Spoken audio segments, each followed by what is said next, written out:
Women, pay attention. If you've crossed the age of 60, certain hues that used to suit you perfectly might now be doing you a disservice. Donning inappropriate tones can render your complexion lackluster, accentuate fine lines, or even sap the vitality from your visage. But fear not, I'll reveal the 6 shades to steer clear of, and crucially, the alternatives that will make you appear luminous, refined, and vibrant. Stay with me till the conclusion. Let's dive in. Ebony. Indeed? Before you object, I understand your perspective. Ebony is figure flattering. Ebony is timeless. Ebony is elegant, and that's accurate. Ebony has been a fashion mainstay for generations. It's adaptable, simple to coordinate, and perpetually chic. However, here's an unspoken reality. As we mature, ebony can be among the least becoming shades to don. The reason? Ebony casts stark shadows on the countenance, accentuating creases and furrows, and can render seasoned skin appear more wan, lackluster, and fatigued. In our youth, our innate radiance enables us to carry off bold hues like ebony. With advancing years, our skin inherently forfeits some of that juvenile luminosity, and ebony can deplete the warmth from our skin tone. How can you determine if ebony no longer suits you? Have you observed that when clad in ebony, the shadows beneath your eyes appear more pronounced? Does your complexion seem more pallid or inert rather than radiant? Do you sense that ebony ages you or exacerbates your fatigue? If you've affirmed any of these, it's time to reassess your approach to wearing ebony. Alternatives to consider? Opt for gentler dark tones.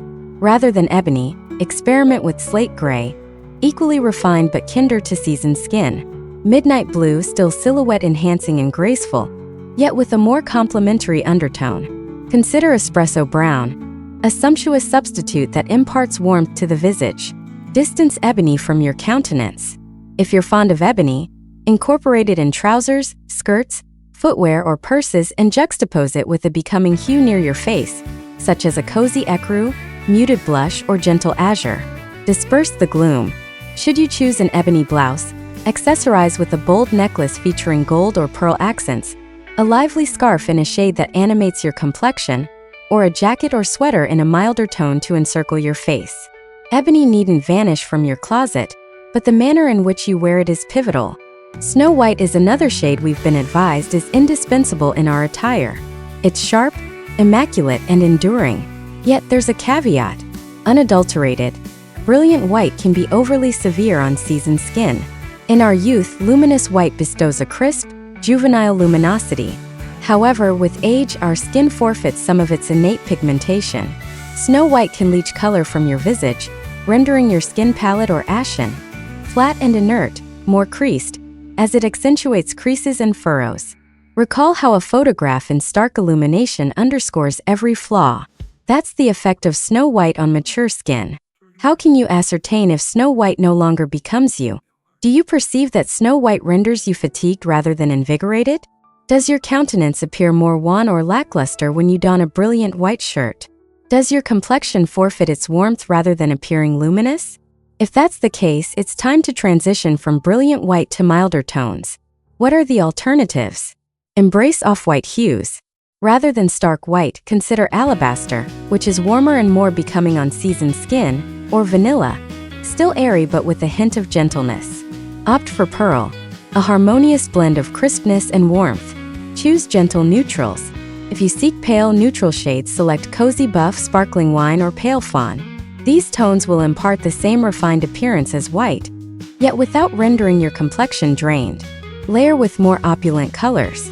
If you're partial to white but deem it too stark, wear it beneath a pastel-hued sweater, such as tender rose, subdued cerulean, or hazy lilac. A silk scarf in a warm shade can infuse vitality into your visage. White is lovely, but selecting the appropriate variant will ensure you appear crisp and luminous. Thirdly, fluorescent and intensely vivid shades. Let's address fluorescent and exceedingly bright tones. You might believe you don't sport fluorescent, but even strikingly bright magentas, shocking azures, and audacious tangerines are part of this group. Fluorescent shades are playful, daring, and energetic. However, the issue is they can be overly potent for seasoned skin and conflict with your inherent undertones. In our youth, our skin possesses an innate vivacity that enables us to carry off daring, extreme hues. Yet, with age, fluorescent tones can accentuate ruddiness and irregular skin pigmentation, rendering creases and furrows more conspicuous, diverting focus from your innate allure and dominating your attributes.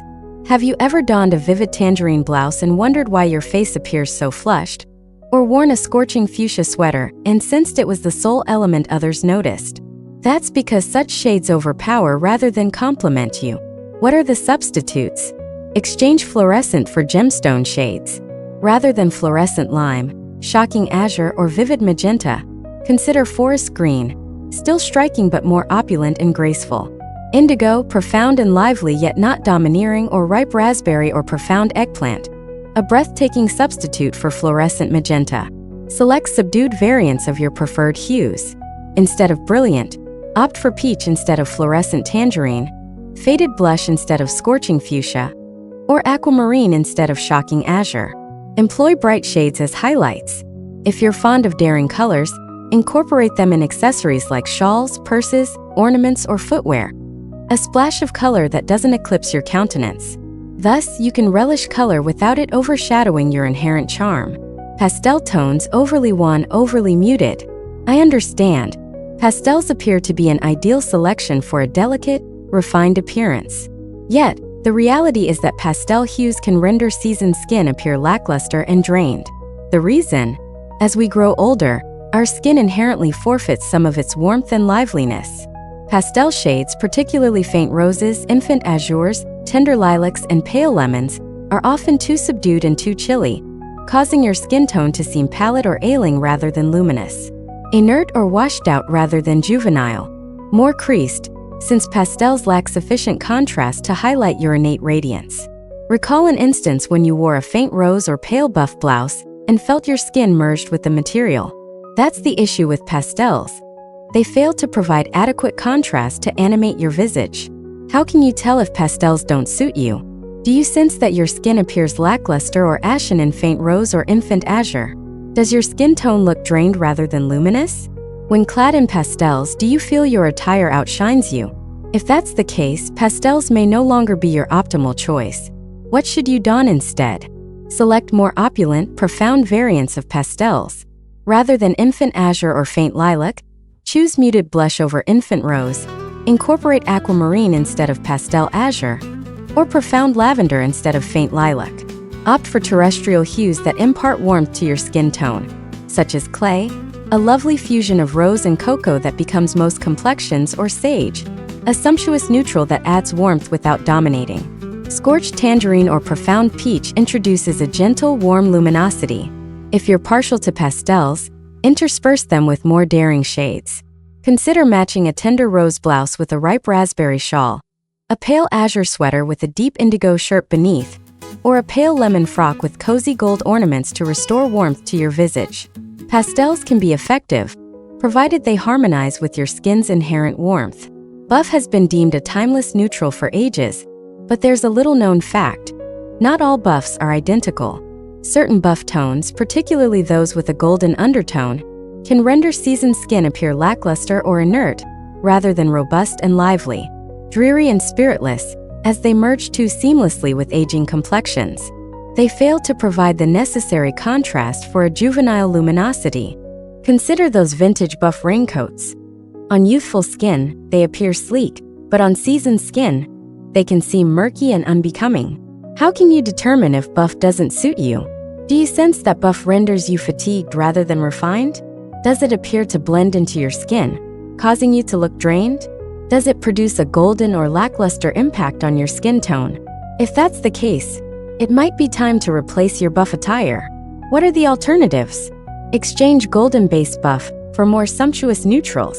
Consider cozy fawn, a more becoming neutral that enlivens the complexion, or honey or toffee, which impart warmth without appearing lackluster, or gentle espresso or cozy cocoa, sufficiently profound to generate contrast without dominating. Additionally, introduce depth with more opulent neutrals.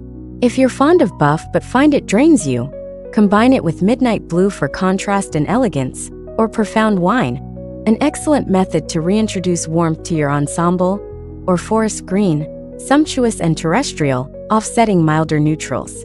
Incorporate buff and tailored items rather than complete ensembles, such as a buff jacket with a gemstone-hued blouse beneath, a honey overcoat atop a deep azure or raspberry frock, or a neutral purse or footwear, while maintaining color proximate to your visage. Buff can be effective, but selecting the appropriate undertone and combining it aptly is crucial. Deep sage and ochre, shades that conflict. Some ladies adore terrestrial tones, but this is where it becomes complicated. Deep sage and ochre can be among the least becoming hues for seasoned skin. The reason? Deep sage can render the complexion lackluster and pallid, while ochre frequently jars with graying or silver tresses. Both shades can accentuate shadows on the countenance, rendering creases and furrows more conspicuous. If you've ever donned a sage sweater and wondered why you appear so fatigued, this is the explanation. These hues often generate excessive contrast inappropriately, highlighting unfavorable undertones in seasoned skin. How can you ascertain if these shades don't suit you? Do you observe your skin appearing pallid or fatigued when clad in ochre or sage? Do these hues conflict with your hair shade instead of harmonizing with it? Do they render your skin tone lackluster rather than luminous? If that's the case, it's time to replace them. What are the substitutes? Exchange deep sage for milder, warmer greens, such as light sage, a gentler, more becoming green for seasoned skin, or jade, which introduces liveliness without dominating, or tender moss, an understated substitute for sage. Replace ochre with more sumptuous golden shades, like profound gold, which imparts warmth without jarring, or nectar or amber, a milder, more versatile yellow, or cozy apricot or profound peach, which add luminosity without eclipsing your skin tone. Utilize sage and ochre as highlight shades, such as an ochre shawl with a vanilla or alabaster sweater, sage trousers matched with a raspberry blouse, or gold ornaments instead of ochre attire. Terrestrial tones are lovely, but selecting the appropriate variants will ensure you appear crisp and radiant.